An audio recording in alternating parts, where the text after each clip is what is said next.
2012, workers installing gas lines around St. Mary's Church near the intersection of Adelaide and Bathurst, rushed into the priest's office for startling news. They found human remains close to the church. Digging immediately stopped. Toronto police were summoned. Shortly thereafter, Toronto archaeologists were called to the spot. They soon realized they'd found a piece of Toronto's past that was significant, tragic, and forgotten. They'd inadvertently uncovered one of Toronto's cholera pits. The cholera itself is a vile disease which spreads through unsanitary conditions. You get it from drinking water that has been contaminated with sewage from other people who have contracted or suffer from cholera. The disease was first noted in the early 1800s in India, and there it spread rapidly across Asia, Europe. The doctors at the time could tell that the disease followed people but did not seem to spread from person to person. They had no idea of germs or bacteria or any of that sort of thing. One of the prevailing theories at the time was that it was actually airborne, and it was the prevailing winds which spread across Asia and Europe.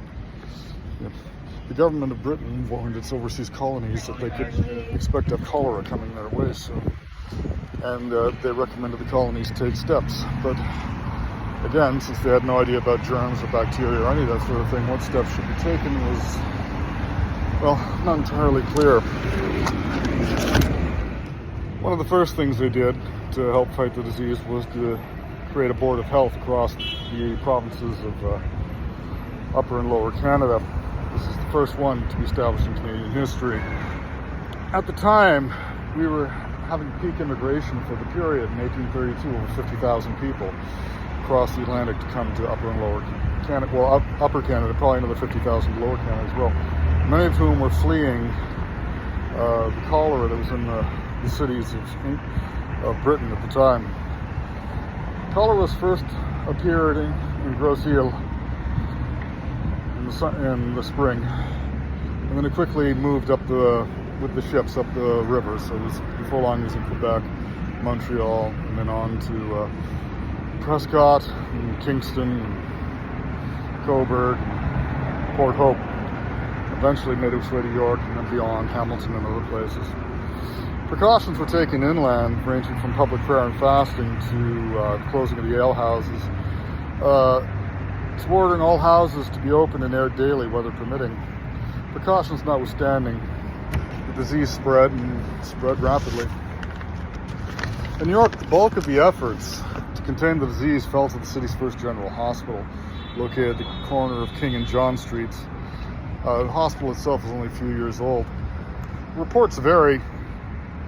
Some reports say that the hospital was cleared out of all its regular patients and given over entirely to cholera victims, and the regular patients were put in a series of temporary hospital units. So basically, they're basically tents. They often were called fever sheds. Others say it was the other way around. The cholera victims got the fever sheds and the regular patients stayed in the hospital. It was mandated that all suffering from the disease were to be taken to the hospital. Many of the afflicted thought that forced evacuation to the hospital was a fate worse than death, and preferred to take their chances outside. Stories of unhealthy and dangerous nature of the hospital soon began circulating, and the argument being that you'd be better off ignoring the recommendations of the board, and many people instead turned to one of the many quack remedies which were in circulation at the time. Thank God we've moved beyond all that. Now, to be fair, the Board of Health was doing a fair amount of quack cures itself. It was floundering around trying to prevent the disease. There were contradictory lists of symptoms, strange-sounding protocols. In Montreal, the Board of Health ordered the local military units to fire off blank charges from their cannons in an effort to purify the air of the contagion. The board in New York also made many recommendations, but the funds were never found that would allow these recommendations to be carried out. The board repeatedly appealed to the Lieutenant Governor, Sir John Colborne, if you've heard of Colborne Lodge in Hyde Park, that's Sir John Colborne, for funds, but none were ever forthcoming. As a result, in their meeting of August in 1832, the board voted to dissolve itself, as the lack of funds rendered them unable to give any further services to the citizens of York. So at the height of the pandemic, There's no Board of Health. Now, by the fall of 1832, cholera had run its course in Toronto. Over 200 people had died in the outbreak, out of a city of about 5,000 people at the time. In the ensuing winter, an act was passed to establish boards of health and to guard against the introduction of malignant, contagious, and infectious diseases in the provinces. Clauses in the decree gave health officials the right to enter premises and order them clean.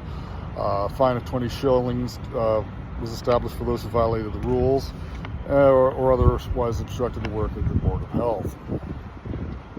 Notwithstanding all that, cholera returned in 1834, which was incidentally the year that Toronto was incorporated into a city, and so it's no longer York, but now Toronto. And so the first crisis that Toronto ever faced was, in fact, a pandemic. And it would turn again in 1849, 1859. Now, it is unknown how many people are buried in the pit at St. Mary's Church. The pit dates from the first epidemic in 1832. The state of the pits and the bodies they did uncover indicate that they were buried in a hurry. They were undifferentiated and unmarked. There were no coffins. Many are buried nearly 2 feet down.